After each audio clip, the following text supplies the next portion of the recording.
Hello and welcome back to the Full Fat Podcast with me, Matt Whittle, and I'm joined by Charlie Lee and Terry Merkin, and it's a very special episode of the podcast because we're back to MCU town, baby.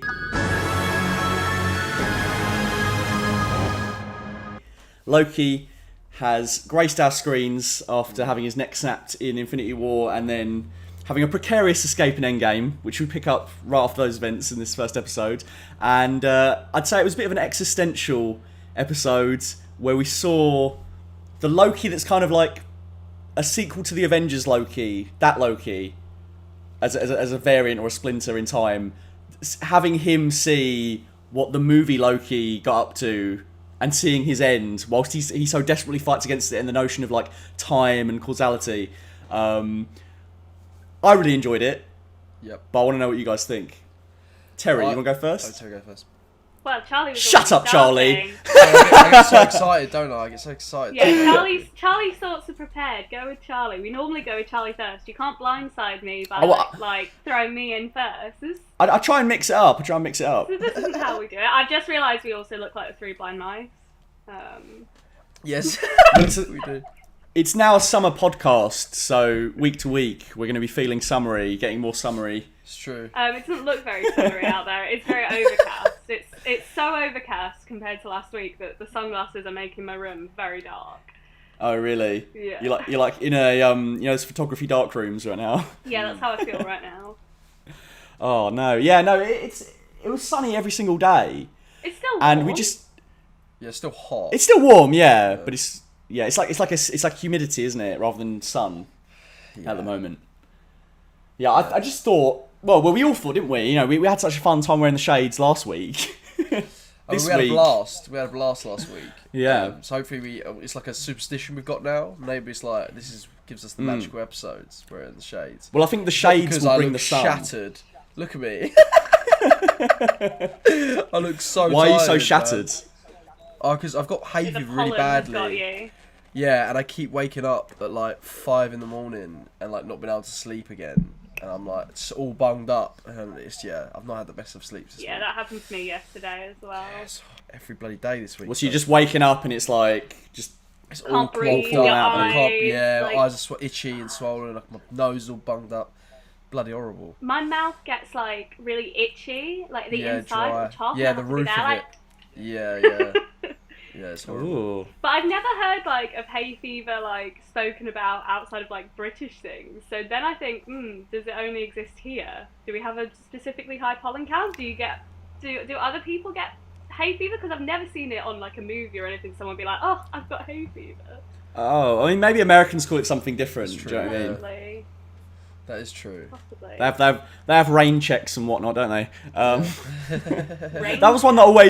That was what always confused me as a kid. That particular American phrasing when you're in the UK of A. I'll take a rain check. I'll give you a rain check.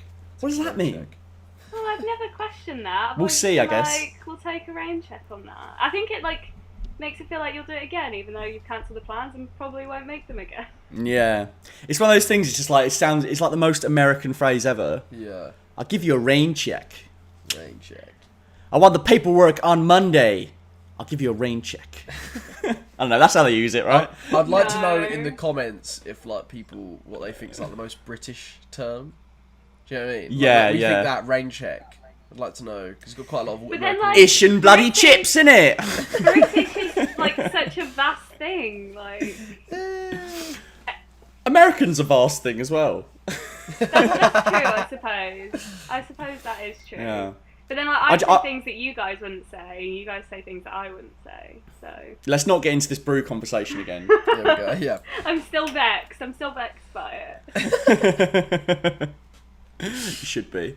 It's a perfectly legitimate way to ask someone if they would like a hot drink. Look, Terry, I think if you're passionate enough about hot brews, then I think you can definitely field what you thought of Loki before Charlie. Yeah. I had a really great time watching Loki, and I think it's the best first episode of a Marvel series that we've had so far. Do you mean in terms of all the Marvel series, or you mean like the specific Disney Plus, what we've been watching on the podcast? Disney Plus TV series. Okay, interesting. Rather than film. Interesting. Yeah. No, I had a would, really I would good probably time. agree with that. Sorry, go on, Says? I had a really good time. I laughed with him, at him, cried with him.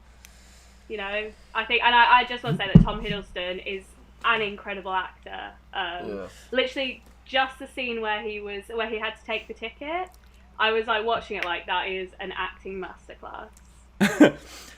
It's funny because this is such a, again, my uncle works at Nintendo story, but someone I met at uni, this is going back a few years, they'd like done some work experience with Ben Wheatley. And you know Ben Wheatley directed Tom Hiddleston in High Rise. Mm-hmm. Apparently he said he doesn't think Tom Hiddleston has a lot of range. Ben Wheatley apparently said that.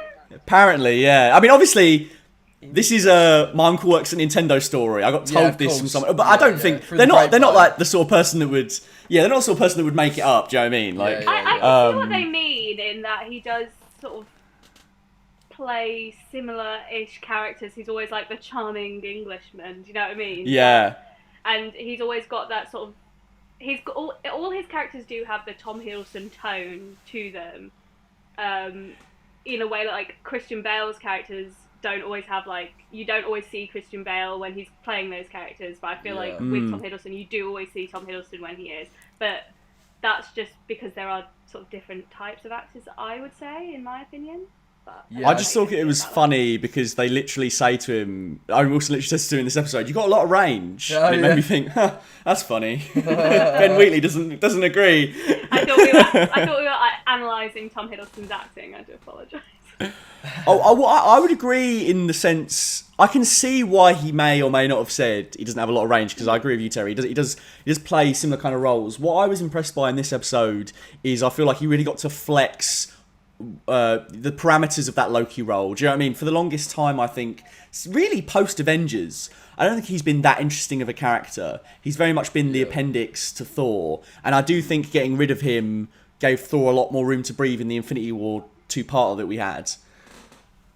So to finally put the spotlight on Loki and to have him, like, I thought they were going to kind of skirt over his evil doing, but I really enjoyed that as Owen Wilson was interrogating him, Loki was being an absolute knob throughout most of this episode. Yet you still felt sorry for him because of just how deep in the shit he was. And also, like, things like when we saw that it was his fault his mother died, and to see the empathy through that. And it's weird that most of the episode is a clip show of other MCU movies, but it works so well because of the emotional hook. I agree. I think that's, but I like they do that because it's like, you know, it's never been done before, that this span of over 10 movies, over 10 years of movies in the MCU, you've got all this content. I like that they're going back and just reusing it and recontextualizing it and creating stories off of that. I think that's smart. It's what you do in like TV, and you know that's kind of where it's the MCU's going in that sense, isn't it? I also think I just loved seeing him have an ego death the whole episode. That was what I was enjoying about it, was seeing Loki, you know, watch him get crushed, like his ego, because he's so cocky, isn't he? And to see him like in denial constantly about. But it's also so relatable, isn't it? Yeah. Yeah, because I say relatable. Maybe for you guys, but my ego never dies. Oh wow! But I think it's less about Loki's ego and more about that thing in the Matrix where he's like, I don't believe in fate. I don't believe that I'm not in control of my own life. Exactly, like that's something that anyone can latch onto and empathise with as a viewer. And I think it was just so existentially horrifying to have him constantly be like, you don't control the flow of time, you can't see the future, you can't tell me exactly what I'm going to do, I know what I'm going to do. And then when everyone's alone, he watches himself get choked to death. He watches it all go to shit before his very eyes. Great. And it actually happened. Yep. Oh, it was fantastic. And this isn't like in Age of Ultron where Tony Stark gets a vision of the future. This is very, very definitive, isn't it? It's very, very explicit that this is your timeline. Yeah. And I it's feel great like to if be. somebody had. Sorry. No, go, Karen. It's the lag. The lag is making us. We all think nobody's talking, so we jump in, and then. I know. You know, we should try to do it maybe in person now that we can. If it's really bad for you guys for us to keep hitting over each other, let us know in the comments on the Yeah. video podcast, because we'll try and we're endeavouring to do it better. Yeah. But it's just difficult, isn't it? Because like sometimes you talk and the other person isn't actually saying anything, and then the lag. Suddenly they're halfway into a sentence and it's like, oh well, now we've just both said our sentence at the same time. Yeah. I don't think we got that. Brilliant. Oh. I was just going to divert us back to where we were and just say that if somebody had told me what this Loki episode was, if someone had just put the beats out for me, I would have been like, you're insane, that's never going to work, we're never going to believe that this Loki doesn't know what's going to happen. We would never believe that Owen Wilson would be a time guy who was in charge. He was great in everything. it. He was fantastic. Absolutely. And like, I thought there were like so many little threads that were just like thrown in there. Oh, I had a great time. That's my raving review. It made me realise that I do really enjoy Loki, and even though I haven't really been that bothered about him in the larger pantheon of the MCU for some years, I am ready for him to get his own show and to sit through these. Is it 8 weeks? I thought it was 6, but I'm not sure. I'm really baffled that you guys don't think he's an interesting character until now, because he's one of my favourites. I thought he was super interesting. Sorry, go on, Charlie. You want to take this? Yeah, no, I was gonna say like I think Loki's like an amazing villain, and when he come in the time of the Avengers, I know Matt feels the same. That me and Matt was blown away by his performance and his character in that movie, and didn't steal the show, but he definitely it definitely relied on him being great for that movie to work as well, and his motivations and stuff. And I just feel like since then we've had bigger threats. There's been things, and he's kind of like Matt said, he's been sort of pushed to the side a little bit. He's had his funny moments, but in terms of like character, it's kind of he's flip flopped so much that you never buy anything he's saying. Whereas this was like definitively, oh look, he's changed, because how could he not after witnessing what he's capable of doing in the future? I really liked it. I thought it was really cool. I liked the design of the sets and stuff. I liked the fact that it's sort of just office workers. It felt kind of like a bit like the Terry Gilliam film Brazil in that sense, where it's like kind of the bureaucracy and the kind of goofiness of the look of it, but also like an underlying darkness to it. I thought that was cool. I thought the colours were a bit Shining Kubrick as well. Yes, that definitely. Felt a bit deliberate. That room Do you know with what I mean? In the circles palette and stuff. Yeah, definitely. Yes, yeah, and like that's those shades of orange and stuff that was sort of throughout the whole episode. Yep. I love the production design. It blew me away. No, same. It felt very The Good Place. I don't think you guys have seen The Good I Place. haven't seen The Good Place. But No. it felt very like they have sort of like heaven, like The Good Place sort of thing, and you see those, and it's sort of very similar design, I think. In the way it's like it felt really 80s. All the offices. Yes, it did. You're right. I've got a question. Yeah, it's interesting that they've. Go on. I have a question for Matt, and that question is, I got massive Doctor Who vibes from this. I don't know about you, being the Doctor Who fan.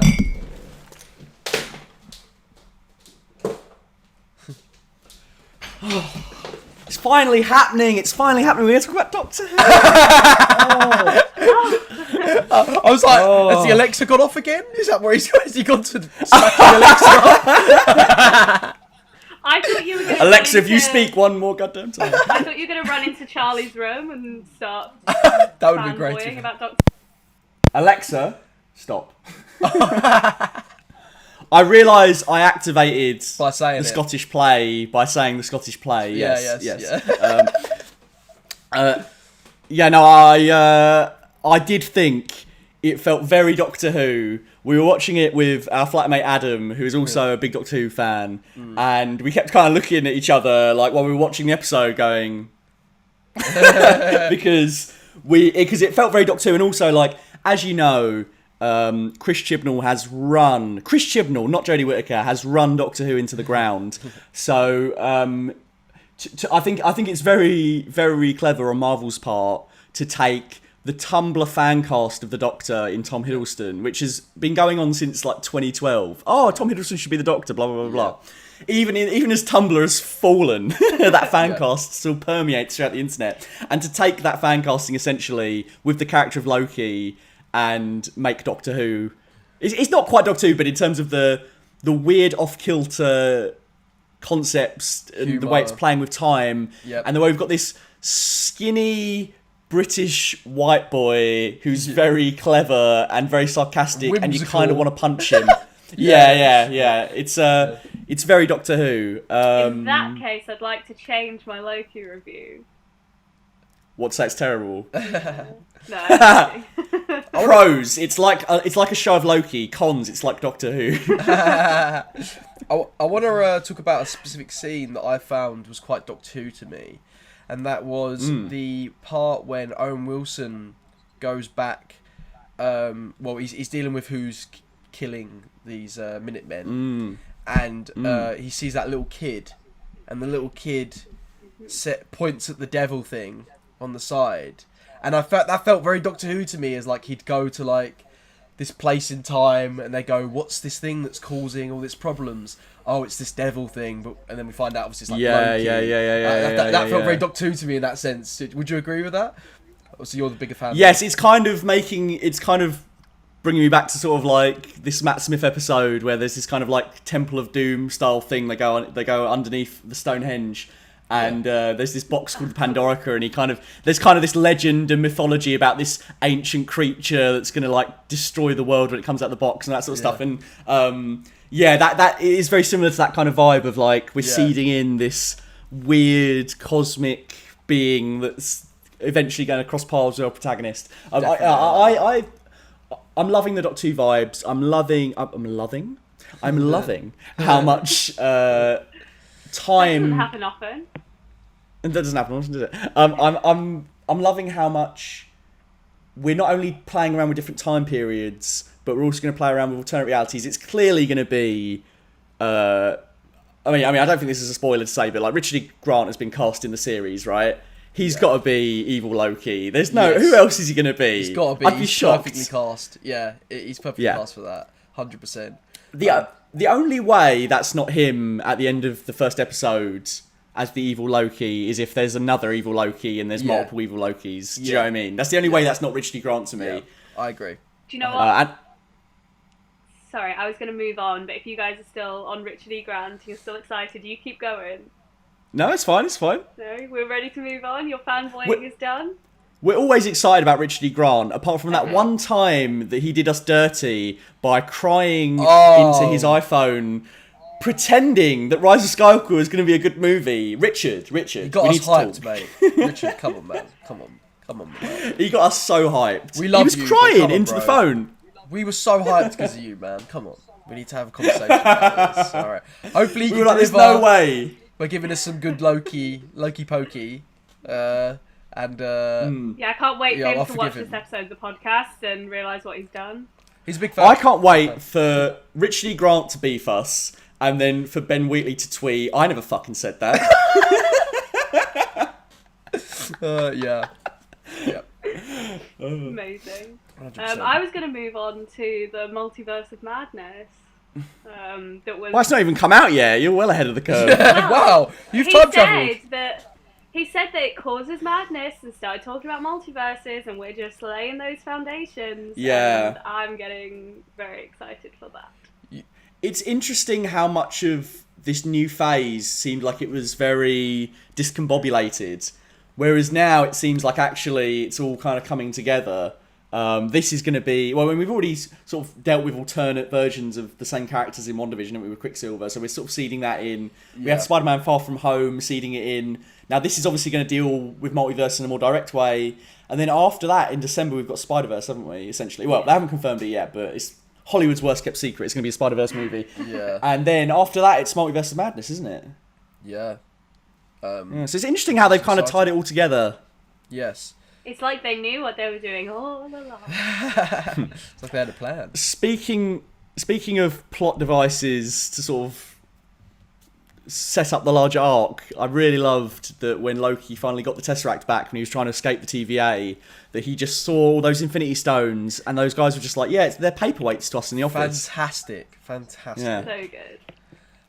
And I feel like someone could criticise it and say that it kind of... It takes away from the majesty of the Infinity Stones, but I think it's the absolute right decision, because not only does it perfectly suit this kind of Neil Gaiman tone we're going for, where everything is just sort of all-encompassing, and there's these things that make you feel so small. The fact that we've seen these Infinity Stones for so many years and they're so powerful, and then we feel how Loki does to be shown that this must be the most powerful place in the universe. If they don't care about all these Infinity Stones dropping through time, it means nothing to them. And it's also, I think it's such a great way to end the chase through more than just fisticuffs. Yes, you understand why a character who is so tenacious would give up trying to escape when they see that. Because he's got no point. Absolutely. There's no point. He can't win. No, and I think it says, and I think it sort of answers what I feel people might complain about, is that if the TVA are so powerful, how do they constantly keep letting Loki go and he's going for a runaround? But I think the reason is, very much again in a Neil Gaiman way of, the TVA doesn't really make sense. They're very powerful, but it doesn't really make sense that they can get duped and stuff. But then I think it's also because within the confines of wherever they are, there's no way Loki can best them or get out or do anything. So if he wants to go and run around and play hide and seek for a bit and trick them, he can do that, because it's not ultimately going to matter. And I think that's what the point of that Infinity Stone scene is. And he ultimately ended up where they wanted him. So was it a plan all along? And then I think so. Meta timeland where we dread our own existence and realise how small and insignificant we really are. That's what Loki gave me a little bit of this week, and I wasn't expecting that from my MCU. Loki. That was cool. I liked it. I liked that about it. I think it was cool that one of the things I really liked was, I know some people might not have liked it, but I liked the exposition dump of the animated multiverse explanation, and then using the kind of old school, kind of Jack Kirby sort of drawings, paint comic book strips of the what they called again? Is it the Master of the Time or some shit? I can't remember. They're just the Timekeepers. Lords. The Timekeepers or something like that. They're not the Time Lords. No, not. But yeah, that's a stupid name. That's a made up. Who come up with that? I like that. First of all, it reminded me very much of Battle Royale. Battle Royale uses a similar way of explaining where we are at in society by using a really funny kind of comical drawing, even though what they're saying is fucked up. And I quite like that. That gave me the vibe of that in this, and I really liked the way they did that. But what I liked was I just like you said, Matt, I like that they've got the stones there. It doesn't really matter. The guy doesn't really know what. When he asks him, "I'm gonna gut you with this thing," and he's like, "I don't know what." I'm gonna gut you like a fish. fish. Yeah, I don't know what that like a fish. What does that mean? I thought that was really cool. I think what I think's interesting though is that I wonder how it's gonna work in terms of obviously this Loki, Richard E. Grant possibly variant that's given him a lot of trouble. Was that a case of he did the same? They brought him in before. And he realised this, and he escaped and become that Loki. Do you see what I'm saying? Because he's killing the Minutemen, isn't he? So, and I could totally see that Loki, because he kind of has that thing of do you remember when he gets choked by Thanos, and he says a new purpose. You will never be a god.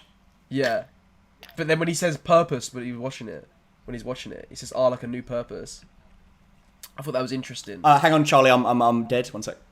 Okay. You have to applaud him, otherwise he won't come back to life. That's how we do it. Quickly! Someone validate him. That's how it works when you're with Matt. He'll just do something for a while until you validate it, and then he'll stop. I see. Yeah. Even I'm dropping some. Wow, Terry, ouchie. Charlie's dropping some knowledge, and you're just. Terry's just using the time to bully me, really, while Charlie's trying to explain something. Very rude. Look, I get bullied all the time. Every little opening, I just have to get my shot. You'd like to paint that picture, wouldn't you, Terry? I don't. Yeah. I don't. People come to my stream and ask why I let you bully me. So it's not coming from me. Let's cast our minds back to last week, where you told everyone I was a simp for you. Well, you are. That wasn't a lie. That wasn't a wreck. Oh, so if it's only a rec if it's untrue. Yeah. Okay. In which case, yeah, I concede. But yeah, I talk about the when he said purpose. He said, "Oh, a new purpose," and that made me think. Oh, does that mean like he now is like because he realizes he can't take control over everything? Is his new purpose to stop Thanos before he kills him, sort of thing? Is that what his new purpose is? Is it to kill Thanos? Is it? Do you know what I mean? I don't know. I'm just speculating here. But I thought it was interesting that he said, "Oh, a purpose," after he'd been strangled. Yeah. Maybe I'm looking into that too much, but I thought that was I'm interested to see the motivations of this new Loki villain thing that we're going to get. Well, we don't know if he's a Loki, but we're pretty sure it's going to be another Loki. Well, he said it's another Loki, didn't he? Well, he said it's a Loki variant. We just don't know if it's we don't know if it's or not. Yeah. Yeah, I think I'm a little bit. I must admit, guys, I don't know if you agree. I'm a little bit trepidatious to sort of get too excited right away, because as much as I really love this episode, I feel like I'm kind of downplaying how much I like it, because I feel like things like the Falcon Winter Soldier, although I enjoyed it, didn't quite reach the standard that I thought it was going to be after that first couple of episodes. And obviously I don't want to get too excited too soon, but I really enjoyed this, and I think this could be very special. Out of the three, I think it's got a bit of both, in the sense of of what Falcon Winter Soldier does and what WandaVision does. So I think it has potential to possibly be the best one from this first episode. But I'm trying not to get too excited, because I feel like the other seasons they've had a couple of wishy-washy episodes at times. So. I feel like the premise and the setup for this series, this season, is much stronger than what we had for WandaVision and Falcon Winter Soldier. Obviously, Falcon Winter Soldier's got bulldozed by the pandemic and they had to start again, which was, I think, the biggest downfall for them. But WandaVision was one of those that the premise wasn't sustainable, and sort of I felt we'd lost our way by the time we got to the end of that season. Whereas I think that this premise is so solid and there's so much that they can do with it that I'm not worried. Time travel certainly opens up all the possibilities. Yeah. No, I agree. I really enjoyed it, and bizarrely, before we came to watch it, I knew, based on the reviews, that it was unlikely it was going to be a shocker. Yeah. And I just wasn't very excited. I think you've hit the nail on the head. It is because, as much as I really did enjoy WandaVision, Ralph Boner and all that sort of stuff by the end was a bit weak. Yeah. That was disappointing, and Falcon Winter Soldier did end on a bit of a mixed bag. Yeah. And in retrospect, things like the action and stuff didn't really deliver. So, yeah, I agree. These things seem to start off really well, but I think Marvel have had a real problem closing their MCU shows. So let's just wait and see. But I'm definitely intrigued. I'm definitely more excited for this than watching Bad Batch every week. I also think Loki doesn't require action in the same way Falcon and Winter Soldier does, because Loki isn't a fighting character. He's a sorcerer, mischief maker. I agree. It doesn't require us to have strong action and grace. All this required was Owen Wilson and Tom Hiddleston sitting in a room, and that was doable in the pandemic, and it's doable going forward. So yeah, no, I'm excited. I think you can expect some good action, but I think it will be more in the form of wacky hijinks and spells and trippy things. Whereas I think we were talking about when we were talking about bad action in Falcon Winter Soldier was just some of the editing and and the way they captured some of the hand-to-hand stuff was just a bit choppy. But I agree. That I was don't think because that's of going to be an issue here. restrictions that they had from the pandemic and from budget, whereas it doesn't require that same level of action. I wouldn't say the restrictions came from the pandemic in terms of the action. I think that's just the way you couldn't have the same amount of people, could you? So I feel that's why we had that scene with the blonde woman, forgotten her name already. Sharon we've moved Carter. on. Sharon Carter. I knew it was something Carter. Noticed she was it was only her and one person at any one time. Do you know what I mean? And I feel like that was because they couldn't have too many stunt doubles. But I just mean in terms of the actual. I think the way it was shot and edited, the way it was conceived. That too, absolutely, yeah. But it's a bizarre series, because then there's a couple of action scenes that are really really well done. Oh, the one in the first episode was But yeah, If you want to hear what we thought about Falcon Winter Soldier, there's a wealth of material. Bad Batch. What did we guys think of this week? Since the first episode, the best one so far. Episode 7, I think it was. And in this episode, we obviously got the return of Captain Rex and the thread that was set up with Wrecker from the week before about the inhibitor ships going bad. Surprisingly came to a head in this episode, which I did like. And it sort of became... It was about them going to the Jedi Fallen Order planet Bracca, which is very nice. And I think they used the same medical machine, didn't they, that Rex used? And it was about them trying to sort of like free themselves from the chips. What did you guys think of this week? Was it better than Baby Rancor? Much better. Much. There was like immediate actual danger. Like, and out of all of the Bad Batch, Wrecker is the last one that you want to start losing his marbles because nobody can stop him. Yeah, it would be like if we were the Bad Batch and Charlie started losing his marbles. Like, I don't know what we'd do. He's good jiu-jitsu me, isn't he? Would it really? Well, I mean, there's two of us. So I reckon like one of us could go up behind him and smack him on the back of the head. Or like I could go down on my hands and knees and you can push him. That's a good old. That'd work. That'll work. He's like, I have been trained in jiu-jitsu and MMA, and there's no way you can defeat me. And you just like lay down the back. Someone did like that that when I was at school. I like that I just like drop. I just die after that. I like that there's no way of me getting up after falling on the floor.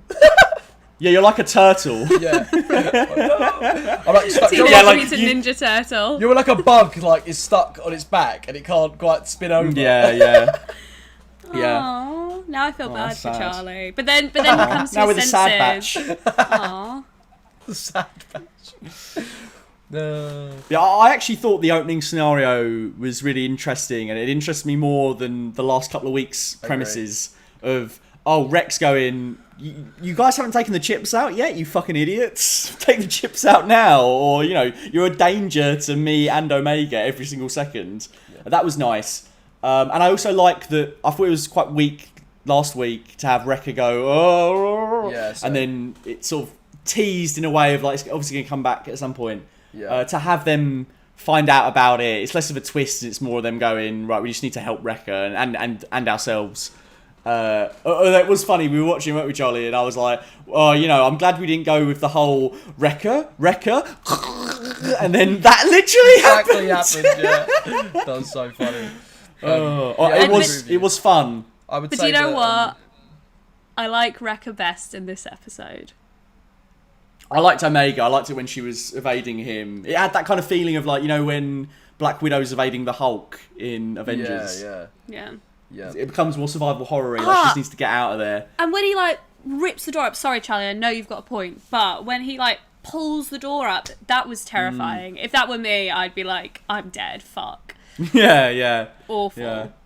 Yeah, definitely. No, it was fun. Shut up, Matt. I was trying to talk.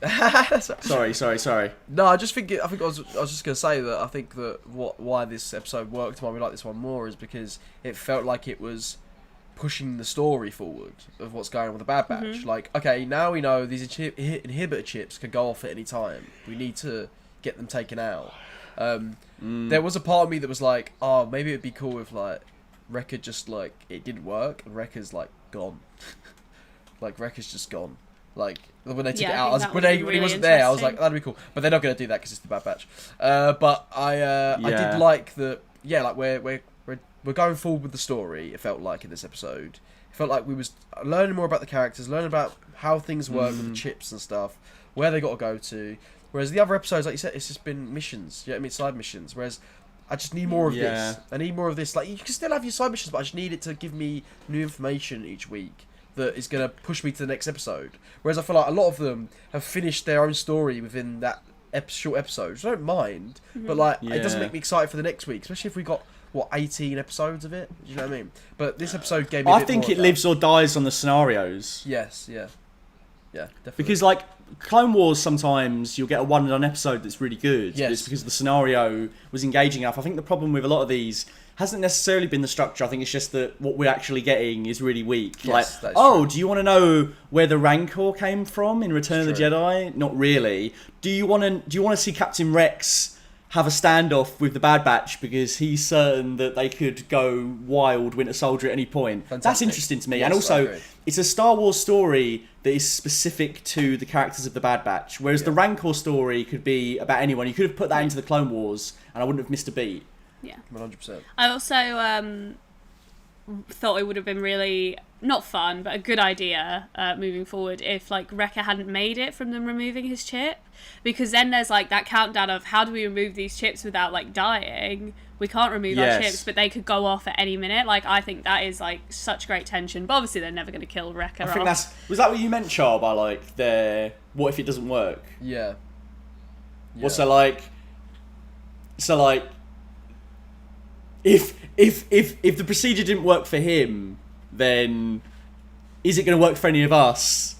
Like, are we facing certain doom, or should we just continue on with the risk? Yeah, I do like that. Maybe what should have happened, because it is a kid show, obviously. I don't think they're going to kill Wrecker. Yeah. Maybe the more family-friendly version of that idea, which I like that idea, guys, is he goes into a coma, and then the rest of the episode became the debate of, oh well, just because it happened to Wrecker doesn't mean we're all going to go into a coma. Oh well, you know, the fact that Wrecker has gone into a coma proves that we can't trust the surgery. Yeah.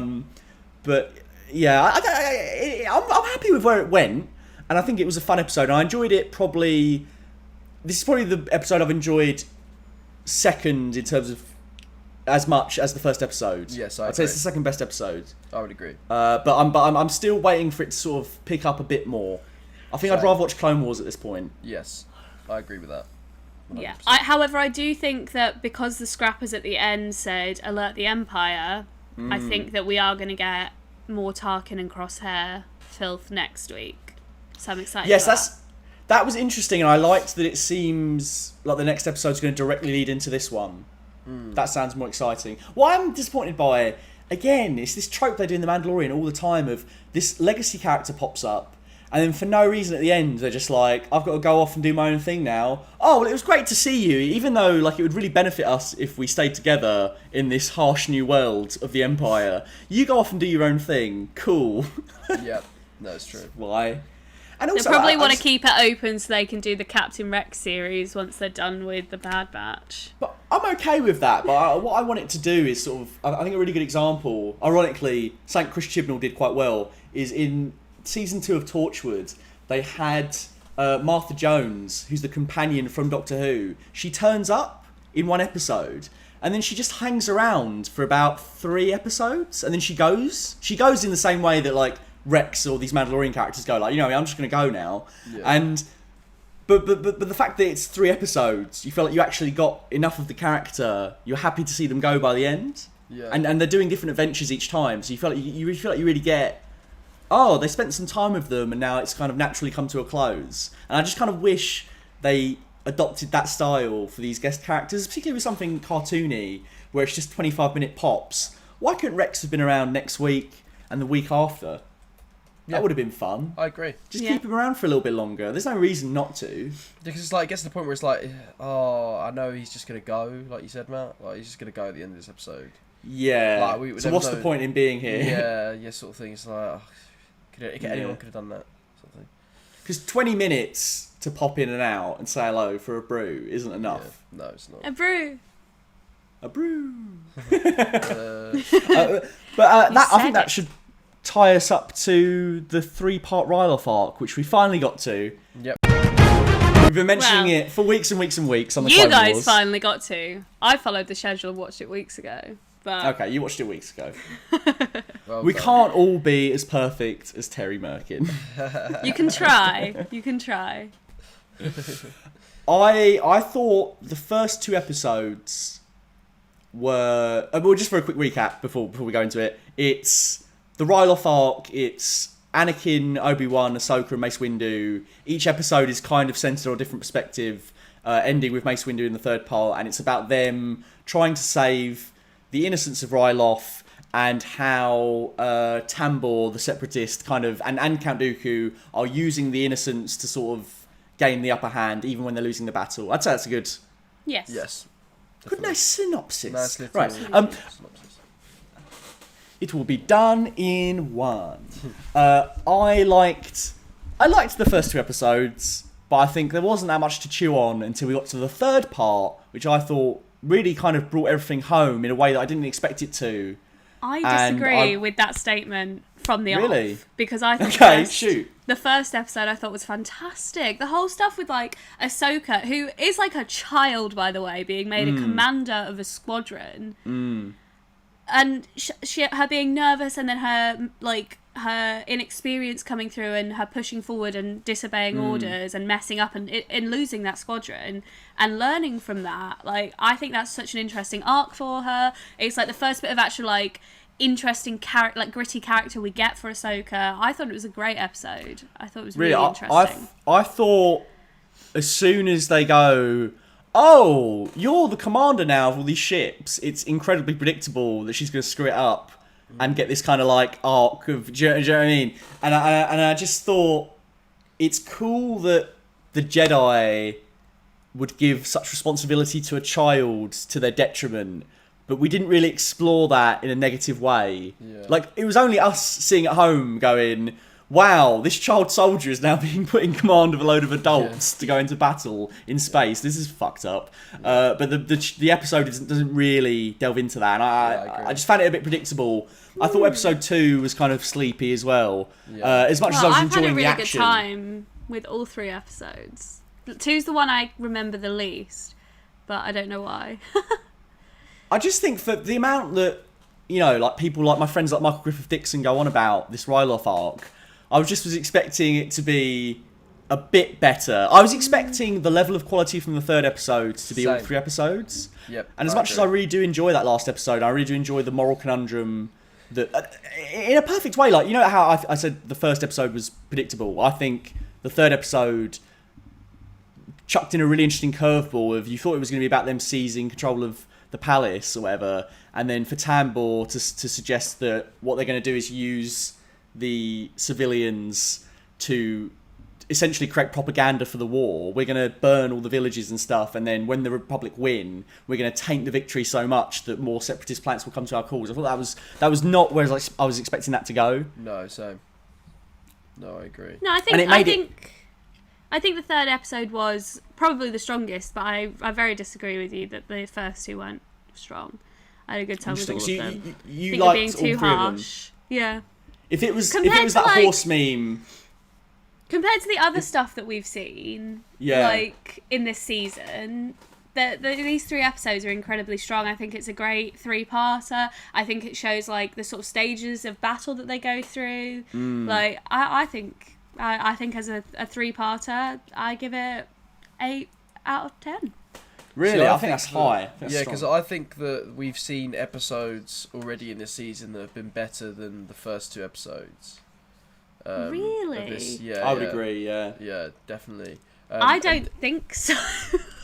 Oh, I don't think so. I don't think so. Sorry. Not that that's important. That's the definitive thing. Terry doesn't think so. Yeah, because I mean, you're both just staring at me now. To go back black. to no, it's fine. To go back to my boy, Mace Windu with the purple lightsaber. Did you deliberately line your hand up with the purple light behind you? Because you had your hand on the purple light and it looked exactly like you were holding the lightsaber. Okay, good. I didn't know if you'd for done those that of by you accident. listening, for those of you listening to the audio podcast, that was a visual video podcast exclusive gag that you'll have to check out online. You have to check out on the YouTube only. Yeah, YouTube only. Yeah, we can't tell them what I did. Don't tell them what I did. They have to come in. Don't tell them what you did. Have to know. All right. You have to see the visuals. Yeah, it's not worth it. Yeah, I like the reason why I liked the 3rd episode the most was because we haven't had much Mace Windu in our Star Wars. You know, we get a little bit of him in the prequels, but I was always excited about Clone Wars because I was like, okay, here's these characters. Before we started watching it, there's loads of these characters that we could expand on, have more scenarios with, like people like Mace Windu and I guess Yoda. But we see quite a lot of Yoda, but do you know what I mean? People like that, or like Plo Clooney. Plo Clooney, yeah. We love Plo Clooney. We love Plo Clooney. Like I like seeing all that stuff. Maybe some Kylie Mundi. I want to see some of that. Do you know what I mean? Like, these people that we don't get as much. I think this is a chance to explore them. So for me to see Mace Windu, because I think it's very rare that I'm going full fanboy here right now, guys. It's very rare. It's very rare that we get to see. It's not very rare that I go full fanboy. It's very rare that we get to see someone of Mace Windu's power level.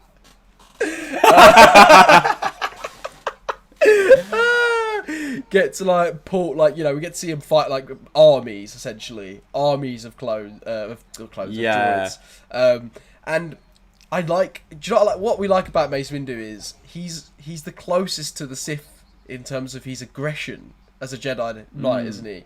And I like we got to see that more because it's implied in the prequels, but I feel like in this we get to see, when the music cuts out and he jumps on top of this that droid sort of bike thing and he just stares him in the eyes with a grin and then he just launches him off. You know what I mean? I was like, okay, now I feel like we're getting to see Mace Windu in his prime doing his thing. And the fanboy inner child in me very much enjoyed that. I think that's why I gravitated to this third episode, particularly because I've found some of the Clone Wars episodes have not been giving me that sort of stuff as much, because and it's not even like I wouldn't mind if they were giving me the heartfelt episodes like they have with, I really like the episode before that we did with the Planet of the People who are sort of pacifists and stuff like that, and they deal with like Wag 2 and stuff. Like I like those episodes as well, and I like they give you that because I think it's not something you go in expecting to get,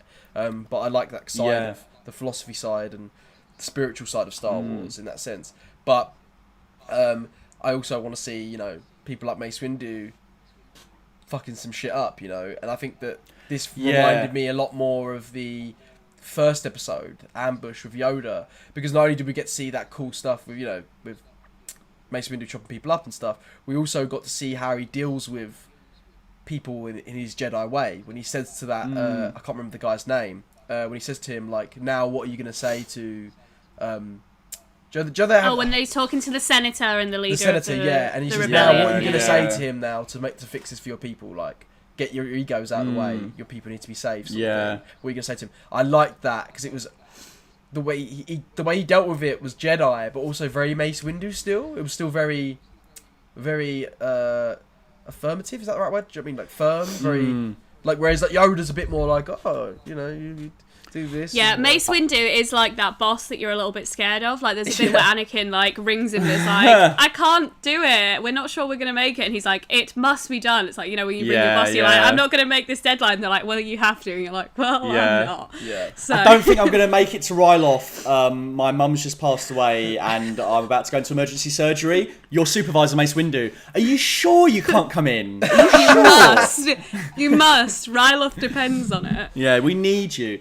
I really liked that whole bit on the bridge, just what you were saying earlier, Char, and it made me miss lightsabers in the Bad Batch a little bit. It's made me realise how much of it is just kind of like, I don't know, like a gunfight. I love a good gunfight. Yeah. We've been watching a lot of Hard Boiled this week, haven't we? For an upcoming that video. Yeah. And I love a bit of gunfight, live action gunfights, carnage, fantastic. Give it to me, hook it into my veins.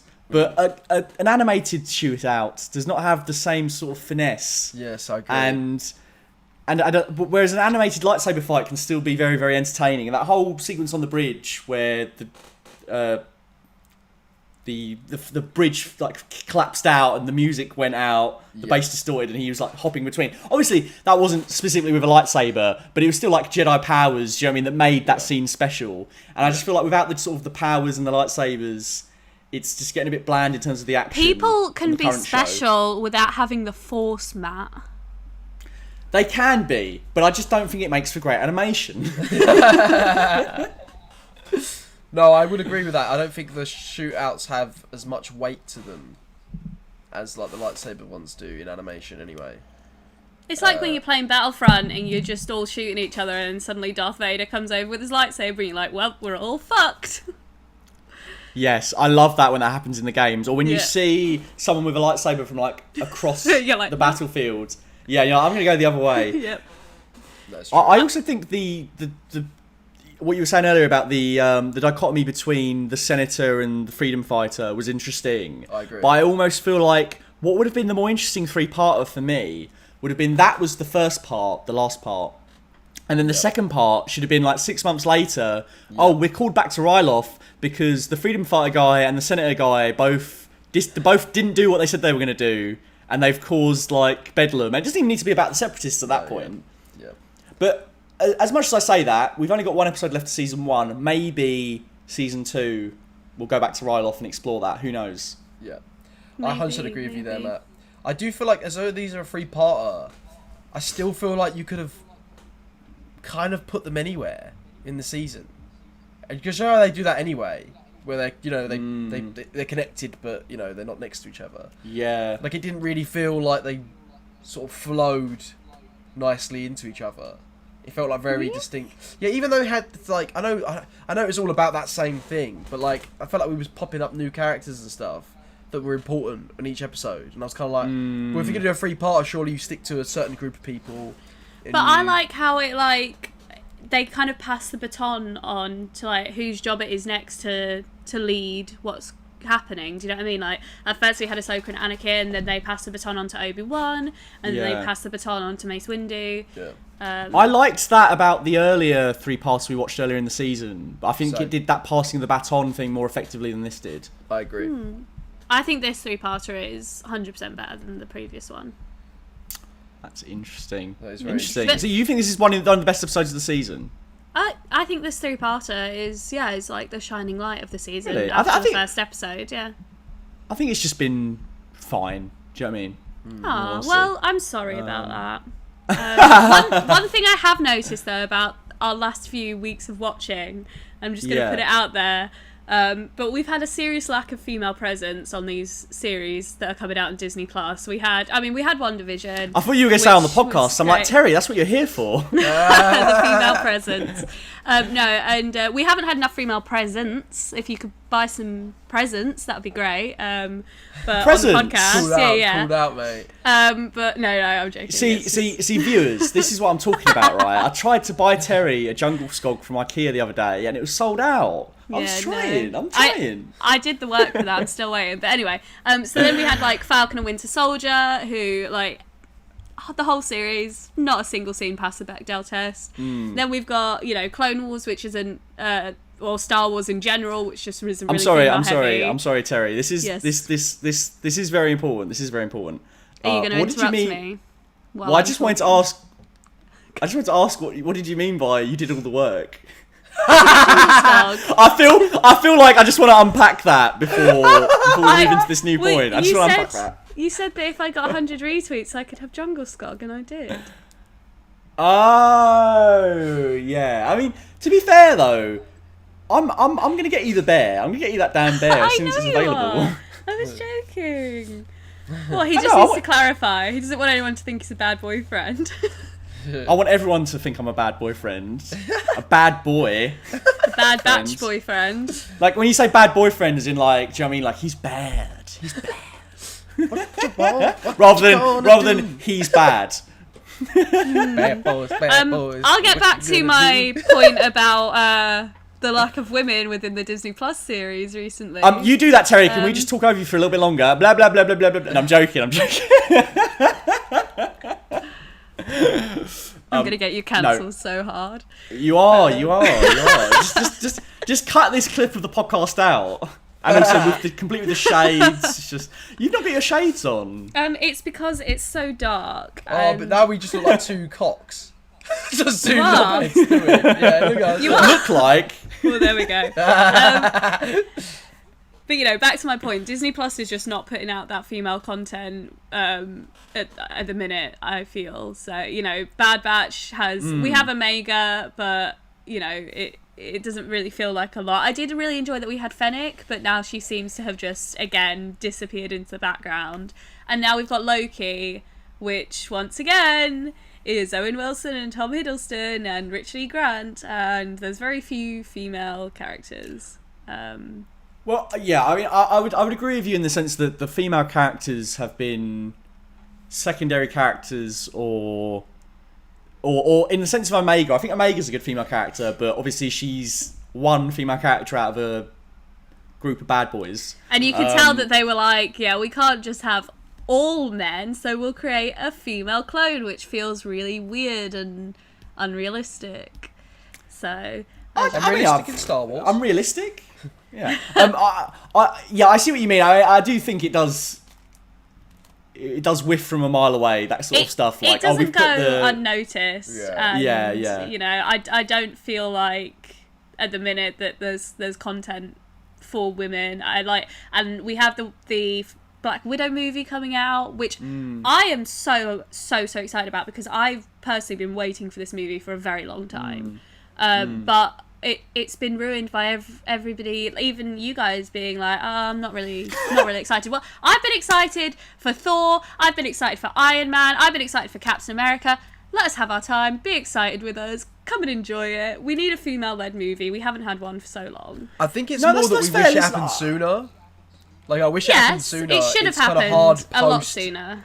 What happened to her in Endgame. I'm intrigued by it. Loki died. I'm excited, but I think But Loki died in Endgame. Loki died in Endgame and came back. So Yeah, I guess it's one of those a things. different reaction. But I guess it's one of those things, like, as you say, with Omega. Oh, Omega's just put in there in a very calculated corporate way so that we have a female character. I feel like it's kind of a similar thing with Black Widow, in the sense that why didn't the MCU make this Black Widow movie 5-6 years ago? Absolutely. You know, people like Ike Perlmutter, he blocked like people of color leading Marvel movies and women leading Marvel movies for years. So do you know what I mean? It's just like... Yes, but I think that if they then go, okay, we'll give you what you wanted, here's a female-led Marvel movie, and we all go, oh, it's a bit too late now, we're not going to watch it, we're never going to keep getting them. So we have to go and watch it, we have to support it, we have to say that a female-led movie is good. That's not what we're saying. Absolutely. But, like, it's no different, like, I'm not going to treat it any differently. Like, if I watch the trailer, and I'm like, oh, okay, it doesn't excite me that much from the trailer, that's nothing to do with it being female-led or anything. It's just to do with the trailer wasn't as exciting as the WandaVision trailer, or do you know what I mean? Like, yeah, and I can appreciate that you guys look at it from a completely movie standpoint, but it's our first. Is it our first female-led Marvel movie? It is, isn't it? So there's more. Captain Marvel. We did have Captain Marvel. But do you not think though, like? But she also gets a very, very, very hard time. But it's hard though, because if I'm being really honest, like, I mean, I don't want to compare female superheroes, because I think it's kind of backwards to do that. I think they should be compared to just superheroes in general. I agree. Yeah. But if we're going to compare female superhero films, I was very excited for the first Wonder Woman movie. I think the first Wonder Woman movie is great. I like it a lot more than even Charlie does. Don't you, Charlie? That sounds like I'm like trying to be like, I'm trying to get out of the sinking ship. Yeah, Charlie doesn't even like it that much. I like it more than Charlie. Hey, the first half. I love the first half of Wonder Woman. And it's the second half I don't like as much. But I just mean in the sense that, you know, like, we had different opinions on it, didn't we? I ended up quite liking it, and then, you know, we were very excited for Wonder Woman 1984. I think it's an ultimately a mixed sequel, but I think there's some stuff that's really interesting in it that other superhero movies don't do. So I don't think it's... I see where you're coming from, and I think it's important that different people are represented in these Marvel movies, which they have obviously been trying to make more of an effort to do in the last couple of years. But I also think sometimes from a corporate perspective, I think it's lazy. I think they can be lazy with it in the sense that they know that Twitter will be happy with the fact that this movie's female-led. So it's almost like, oh, well, we'll just copy and paste what we did on these other Marvel movies for Black Widow. Like, we don't need to put much effort into this. Do you know, we're just going to use we're going to do the skydiving CGI stuff and all the same sort of tropes you've seen in all these other spy militaristic Marvel movies. And I think that's what is sort of, at this point, post Infinity War, post Endgame, I think they need to be more like WandaVision and Loki, where they're very, very different. And I just feel like Black Widow just looks like the same Marvel movie we've had before. I can see that. Yeah. Yeah. The only thing that does excite me about it... We're just going to kind of go round in circles. I think it's an interesting question, though. I see where you're coming from. And I think it's interesting to you, because sorry, Charlie, go on. No, I was just going to say the only thing that excites me about it is when we bumped into the stuntman, at Comic-Con who worked on Black Widow, and I know he's going to say this, but he was like, the action's going to be sick. Like, some of the stuff they're doing. And I know, obviously, he's a stuntman, he's probably going to say that, but that excites me, because I hope they go in on that. I hope they make the fight scenes, like, better than... I hope they, like, up the Winter Soldier, what they do. But if it doesn't do that, do you know what I mean? It's like what Matt said, where it's kind of like, we've seen this movie. Do you know what I mean? Yeah, I get what you mean. I don't think there is anything else they could have done with the Black Widow sort of origin story, though. It is her origin story, is that? I think so. It's kind of like a prequel. It's post Civil War, but I think it's going to sort of delve into origins. The only thing that I honestly I really excited me was, I think it was Florence Pugh said that the actual story and what it's going to be about is about sort of like systemic abuse of women. So I'm like, that's a very interesting topic. That's definitely something that I would really like to see in that movie. So my hope is that all the tired conventions of the MCU that have been in the trailer are not really what the movie is about. The thing that's going to get me really excited of this Black Widow movie is if they explore things that are specific to this character, and I think that whole history of the Black Widow program and how she was mistreated. It's like, it's ripe to create those kind of discussions and parallels. So if they do have that kind of interesting stuff to chew on, I think it'll be a good movie. I don't think it's going to be a bad movie necessarily. I think it speaks more to... I think this is the third MCU show, and it's June. You know what I mean? This year, like it's. I've never felt superhero fatigue in such a way before, like I have with this. Yeah. It's just because it's like we are being bombarded week to week now. I totally agree with that. I just think that the two female-led superhero movies that are coming out have been given a much, much harder time than any of the others. And I think that if it were a male-led movie coming out that still followed all the Marvel tropes, people would still be like, oh, I'm still kind of holding out hope. But because it's a Black Widow movie, it feels like it's really been written off. I feel like I'm just on an island on my own being like, hey, I'm still hype about this. No, because a lot of people are excited about it. A lot of people are excited about it. Okay, I haven't seen any hype. Oh, really? Because I've seen a lot of people like really excited about it. I think it's just... Okay. I think it's going to make $1 billion. Yeah. No. Pre-COVID era, that's $1 billion. That's $1 billion Marvel movie. I think, honestly. But I don't. I mean, it's gonna be interesting to see how it does now post pandemic. Yeah. And my sister's really excited for it. Like, she was saying to me, "You got to take me." Like, she's like that. She's like, Black Widow's one of her favourites. So like, I was like, I'll take her. Brittany, you can come with me. Forget the boys. We'll do a girls' trip. Terry, I think that's really interesting, because I mean, maybe it is my perspective is warped, but I feel like watching the last couple of Disney Plus shows as a man, I feel like the WandaVision show was very much Wanda's show rather than Vision's. Oh yeah, and that's what I said. We had WandaVision, but since WandaVision, there's been just very, very little female presence. Yeah. At all in everything that Disney Plus is releasing.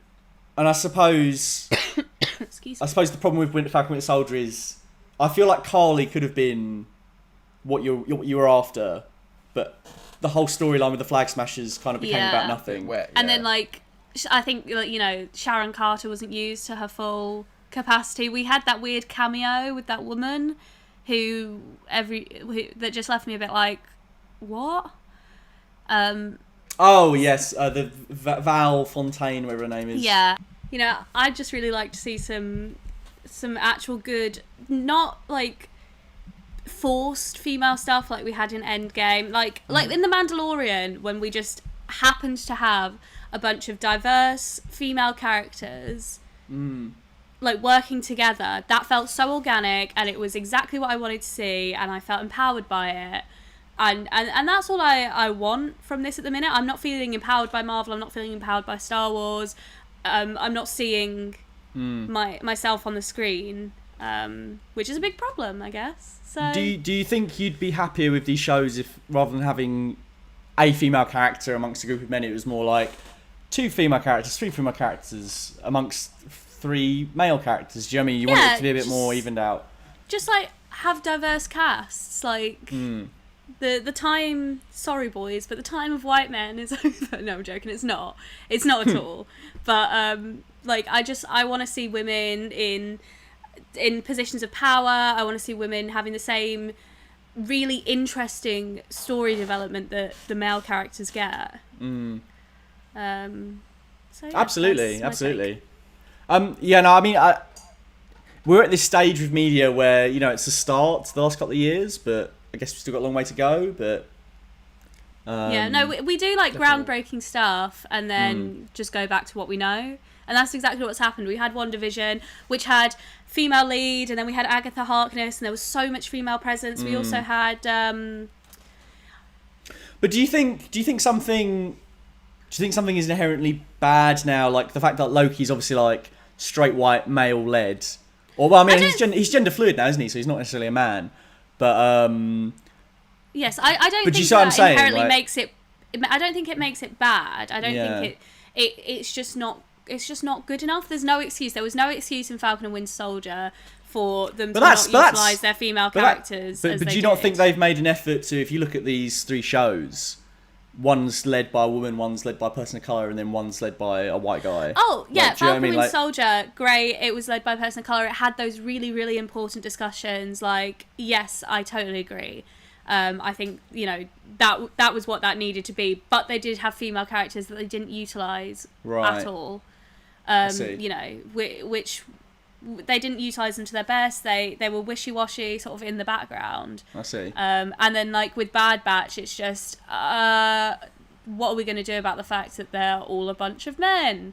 I know, we'll make a female clone, and she's a child. Do you think it would be? I don't know. Would you be satisfied by like the Sid character coming into it a bit more? Sorry? You know, Sid, the she's like the one that gives them the missions. Oh, you know, the lizard woman. Yes, I'm kind of happy for her. I just, she feels, all the characters in Bad Batch feel really stocky to me. So, yes, I would sort of maybe like to see her more, or maybe like to see like, just like week to week, like it feels like a lot of the time week to week they're meeting men, and in the Clone Wars the people leading the revolutions are often men, and leading the freedom fighters are men and stuff like that. And it's an issue Star Wars has and has had since its inception, that it doesn't have enough female characters. And yeah, I think just do better. Just like bring them in from all walks of life, bring them in on all levels, you know. It's funny because, you know, Disney are like, fuck, why did Gina Carano have to tweet that thing? Because we were going to have our female-led Gina Carano thing, and now we're cancelling it. Well, Disney, I'm available, and I'm sort of buff. I can be buff. You want to be the new Cara Dune? Yeah, I could do it. Sorry, go on, Terry, Charlie. do you consider Princess Leia a strong female character in Star Wars? I think Princess Leia is a fantastically strong female character. She's driven. She's got her head screwed on. You know, she's seduced by an older man, but we won't go into that one. You know, because you know, Han Solo's wildly older than Princess Leia, but you know, it was a long time ago, I guess. So we don't look at it. But nowadays, if she was like a teenage princess and he was like a 30-year-old smuggler, we'd all be like. So Mr. Simpson, I think she's 19 in A New Hope, not 18. So obviously, it makes it completely different that he's 30. I said teenage, so. So I think you said 18. I said teenage. Did you? Sorry, okay. Well, yeah. you know what? You know, the gag works. The gag works, regardless. I do agree with you. We need more Ripleys. We need more Sarah Connors. We need more Beatrix Kiddos in our. But then, like, movies. even those characters go on to have sequels that question them being heroes, whether they question them from like motherhood and things like that. So there's still that element of it being anti-feminist because they're having to answer those questions rather than just being heroes. You think Sarah Connor and Ripley are anti-feminist? I don't think they are. Kiddo. I think that their stories continue on to diminish the amazing leads that they were. Interesting. Does that make sense? But we'll dive into that I think we should another unpack time. that. I think if we unpack that now, we'll be here all day. Forever, yeah. Yes. Yeah. And ironically, behind the scenes, guys, Terry's the one that keeps telling me to get a move on. It's funny, isn't it? I started talking about feminism, and we're here an hour later. I'm sorry. Yeah. Well, listen, if you want to catch us on the social medias, you can get us on Twitter at Full Fat Videos, at Lemon Juice Lily, and at Merkin Terry. And if you want to get us on Instagram, you can get us at full_fat_videos.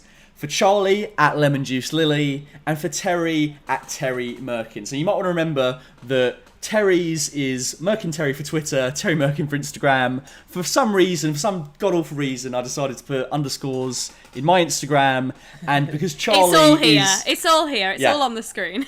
And because Charlie is the MVP, he decided to make the same Twitter and Instagram handle. So if you want to follow him on both, that will be the easiest endeavour. And your threat film's awful. Check it out on YouTube. Yeah, and I just started streaming on Twitch, so Matt_FullFatVideos, give that a follow. I just did a And my Borderlands 3 Twitch. stream. All right, Terry, we'll get to that. Yeah, so if you want to follow me, that's just fresh off the bat. I've just done one new stream. I'm going to try and do some more week to week. So yeah, if you want to follow me on that, that's Matt_FullFatVideos. And of course, you can also join Terry on her stream. Oh, I thought you were going to do it because... That was the segue. I thought that was the segue. Yeah. It's just Terry Merkin. Same as my Twitter. Fantastic. So Right, okay, so next week... No, Jerry, do you want to close us out? This has been the Full Fat Podcast. This has been the Full Fat Feminist Podcast. I'm Terry. This is now my podcast. And these are my goons, Matt and Charlie. Thanks for listening.